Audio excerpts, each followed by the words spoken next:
Isang magandang gabi mga kabraso. Ito ang isa sa mga kapitbahay namin, ang kanilang setup ng Halloween. Yan, napakaganda oh. Talaga namang ginastosan nila.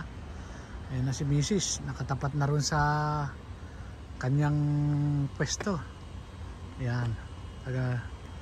Talagang ginastosan nila yung kanilang Halloween decoration. Yan mga kabraso. Ganda. Oo.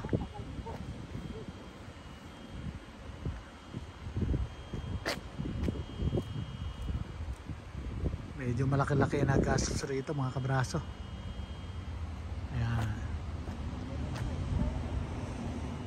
Dito mga kabraso talagang sineselebrate ang Halloween.